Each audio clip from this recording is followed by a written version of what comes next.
L'annonce qu'il ne fallait pas rater à cette WWDC 2020 chez Apple, c'était leur transition vers leur propre puce, le fait de quitter Intel. Pour toutes les autres annonces de la WWDC, vous pouvez retrouver notre vidéo dédiée qui fait un grand récapitulatif dans la description de cette vidéo. Et d'ailleurs, on y parle en détail de iOS 14, la nouvelle version d'iOS. Mais qu'est-ce que c'est donc que ça? Des widgets sur iOS? Sur la vidéo dans la description. Bon, mais là, ce dont on va parler maintenant, c'est la grande transition qu'Apple a dévoilée en clôture de sa WWDC. C'est la transition des puces Intel qui équipaient tous ses Mac et ses MacBooks depuis 2005 vers ses propres processeurs maison, les processeurs Apple. C'est un événement forcément historique dans la vie d'Apple puisque il n'y aura pas de marche arrière. Apple, là, ils ont annoncé une transition et un abandon progressif de la plateforme Intel vers leur propre plateforme. Ça passe ou ça casse. Avant de se pencher sur le calendrier et ce que ça va signifier concrètement comme changement pour nos produits du quotidien, on va d'abord expliquer pourquoi Apple a pris cette décision d'abandonner Intel. En fait, il y a deux choses qui se sont passées en parallèle qui peuvent expliquer cette transition. D'abord, il y a Intel qui a un peu piétiné sur ses propres technologies, qui a eu du mal à produire son premier processeur en 10 nanomètres. Il a fallu plusieurs années pour réussir à produire ce processeur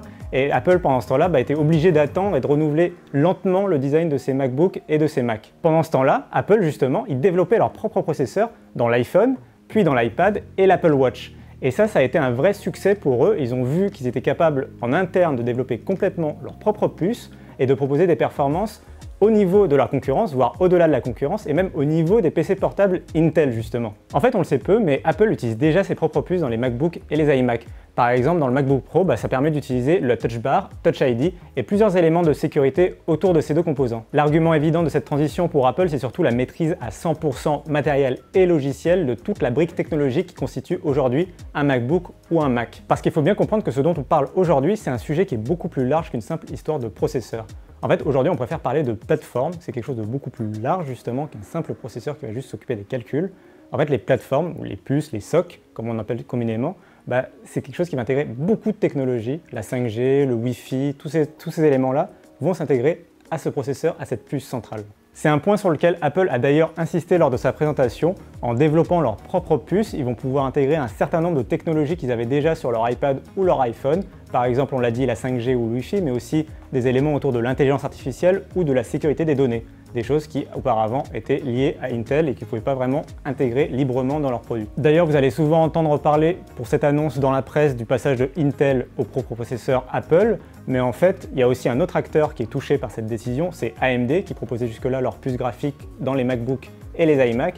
Désormais, Apple va tout internaliser et on retrouvera les puces graphiques qu'on trouvait déjà dans l'iPhone et l'iPad qui étaient développées directement par Apple. D'après Apple, l'intégration de leur propre puce va leur permettre de développer des MacBooks qui seront plus performants à consommation équivalente à ce qu'ils faisaient auparavant. C'est par exemple le problème majeur du MacBook Air 2020 qui a tendance à cause de sa consommation, à chauffer un petit peu trop, à ventiler assez rapidement et du coup à limiter ses performances pour éviter de surchauffer. C'est un problème qui touche particulièrement les processeurs Intel. Et avec leur propre processeur, Apple aimerait bien régler ce problème. Si on met de côté 2 secondes la technologie, ce changement il va aussi permettre à Apple de maîtriser mieux ses coûts de production et donc potentiellement de produire des MacBooks moins chers, surtout que Intel faisait payer assez cher ses propres processeurs étant en situation de majoritaire sur le marché, pour pas dire autre chose. On pourrait même imaginer dans les années à venir Apple appliquer la même stratégie qu'ils ont avec l'iPhone SE ou l'iPad entrée de gamme à leur MacBook en proposant un MacBook beaucoup plus accessible au grand public, quelque chose autour des 500-600 € en réutilisant leurs processeurs des années précédentes ou les designs des années précédentes, en proposant donc quelque chose de beaucoup plus accessible. On l'a déjà dit, mais Apple va pouvoir intégrer la 4G voire la 5G directement dans ses MacBooks. Et ça va permettre d'avoir des ordinateurs connectés à Internet en permanence, même en dehors des zones où vous ne captez pas le Wi-Fi. Là, on a surtout parlé des avantages à passer d'une plateforme Intel à une plateforme Apple, mais il y a aussi quelques inconvénients ou en tout cas des questions auxquelles Apple va devoir répondre. La plus grande question, c'est la compatibilité des applications et de tous les logiciels qui faisaient l'écosystème macOS, qui était autrefois donc basé sur Intel et qui devra désormais être adapté à la plateforme ARM d'Apple. À l'instar de ce que Microsoft a proposé sur Windows ARM, Apple a 2 solutions pour régler ce problème de compatibilité.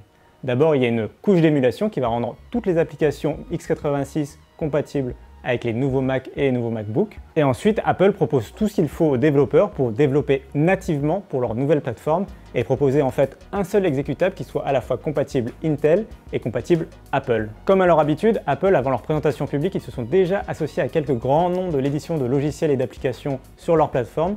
Par exemple, Microsoft qui proposera la version native de Microsoft Office pour le MacBook et l'iMac, mais aussi Adobe qui va proposer une version adaptée de toute la suite Creative Cloud pour les nouveaux MacBook ou les nouveaux iMac. Et si vous aviez l'habitude d'installer Windows ou Linux sur votre MacBook, on ne sait pas exactement encore ce qui va advenir de cette possibilité, mais Apple a déjà fait une démonstration de Parallels, leur outil de virtualisation qui va permettre de faire tourner un Linux par exemple directement sur votre MacBook à l'intérieur de macOS. Là, on s'est attardé sur les applications et les logiciels qui étaient basés historiquement pour Intel, mais cette transition vers la plateforme Apple, elle va permettre une nouvelle chose pour les MacBooks et les iMac, c'est intégrer directement les applications iOS et surtout iPadOS directement dans le système d'exploitation macOS. Bon, mais tout cela, concrètement, il va falloir attendre les premiers produits pour pouvoir tester tout ça, tester les performances, tester la compatibilité avec les applications.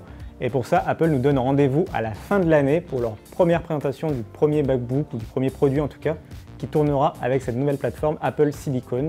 En attendant, pour les développeurs que cela intéresse, Apple propose un kit de développement basé sur un Mac mini avec une puce Apple A12Z à l'intérieur qui va permettre de commencer à adapter leurs premières applications vers cette nouvelle plateforme. Apple a annoncé l'abandon de la plateforme Intel, mais ça, ce sera sur le très long terme. En fait, ils ont détaillé que la transition va durer à peu près 2 ans et que pendant ces 2 ans, il y aura encore de nouveaux produits qui sortiront en utilisant des processeurs Intel. Cette transition elle sera donc progressive et on pense que par exemple le Mac Pro ou le prochain iMac Pro continueront d'utiliser les processeurs Intel qui sont plus performants, sans tenir compte de la consommation, plus performants que ce que proposait Apple avec ses propres puces. Ce qu'il faut surtout comprendre avec cette transition, c'est que si vous avez déjà un MacBook ou un Mac qui tourne avec une plateforme Intel, il n'y a pas besoin de le jeter à la poubelle dès la fin de cette vidéo. Il va continuer à fonctionner pendant les années à venir.